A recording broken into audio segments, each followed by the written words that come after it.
Il y a très longtemps, vivait un garçon nommé Georges. Georges habitait dans un petit village, loin de la ville. Il n'avait pas de chaussures. Il n'avait pas de vêtements neufs. Sa chemise était déchirée et son pantalon plein de trous. Mais Georges portait en lui quelque chose de fort, un rêve. Chaque jour, Georges parcourait 5 longs kilomètres pour aller à l'école. Ses pieds lui faisaient mal.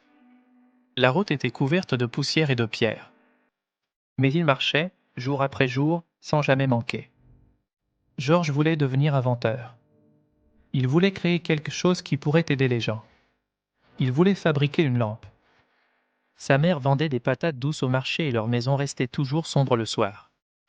Georges voulait créer une lampe pour elle, une lampe qui fonctionnerait grâce au soleil.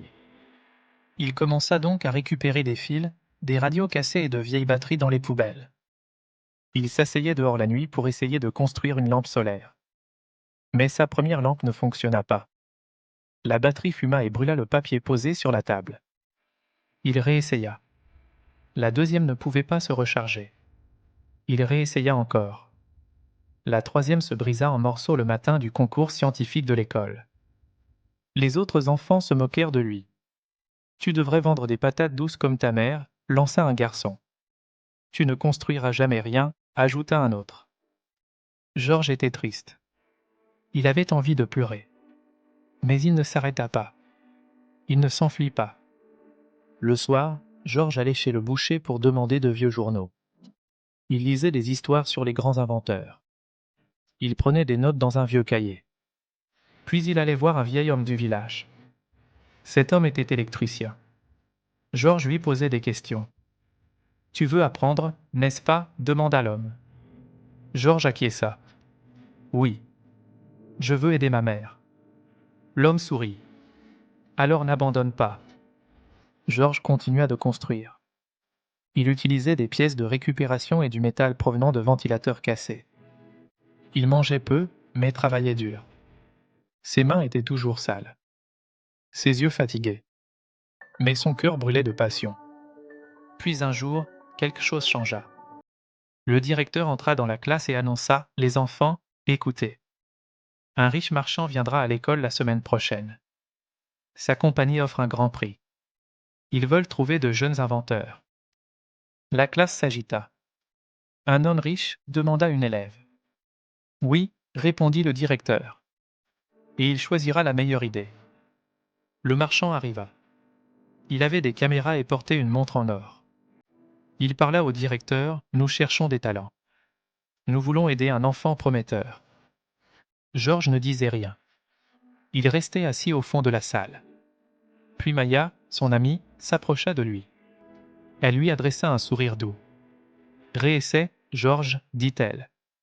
C'est ton moment. » Georges baissa les yeux vers ses mains. Elles étaient couvertes de petites coupures. Ses ongles étaient sales. Mais il savait qu'il devait tenter encore une fois.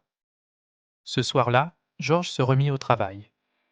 Il prit tous les fils cassés, le vieux morceau de verre, la batterie qui n'avait jamais fonctionné. Il relut les journaux. Il répara les fils. Il fit des tests. Il attendit. La petite lampe resta allumée 1 heure, puis 2, puis 4. Elle fonctionnait.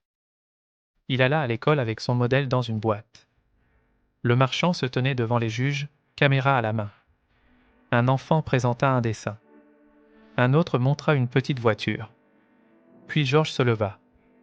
Ses mains tremblaient. « Voici ma lampe solaire, dit-il. » Il l'alluma. Elle fonctionne. La pièce s'illumina. Les juges échangèrent des regards. Le marchand s'approcha. « Où as-tu trouvé les pièces » demanda-t-il. « Dans les ordures » répondit Georges. Le marchand resta silencieux. Puis il sourit. « C'est exactement ce que nous cherchons. » Georges remporta le prix. Un grand journal écrivit un article sur lui, un garçon pauvre crée de la lumière à partir de déchets. L'entreprise du marchand lui offrit une bourse pour étudier dans une grande école. Mais surtout, la petite lampe solaire de Georges fut adoptée dans de nombreuses maisons du village. Les enfants pouvaient lire le soir. Les mères âgées cuisinaient dans la lumière. Et Georges, lui, continua de créer. Dans la vie, on voit beaucoup de gens tomber 1, 2, parfois 3 fois. Ils essaient quelque chose et échouent. Les gens se moquent. Les gens leur disent d'arrêter. Mais ceux qui gagnent ne sont pas ceux qui ne tombent jamais. Ce sont ceux qui se relèvent à chaque chute. Peut-être que toi aussi, tu as commencé quelque chose qui n'a pas marché. Peut-être que des gens t'ont dit que tu n'étais pas assez bon. Peut-être que la vie est devenue difficile. Mais si tu crois encore, là-haut dans ton cœur, et que tu essaies encore, alors tu es plus fort que tu ne le penses. Tu n'as pas besoin de grandes choses pour commencer. Tu n'as pas besoin d'argent. Tu as juste besoin d'avancer, d'apprendre, de construire une étape à la fois. Peu importe combien de fois tu tombes, relève-toi. Essuie tes larmes. Répare ce qui est cassé. Recommence. Car les mots les plus puissants dans la vie sont « je n'abandonnerai pas ». Et si tu n'abandonnes pas, un jour, quelqu'un te dira « c'est exactement ce que nous cherchions ». Continue. Garde ton rêve vivant.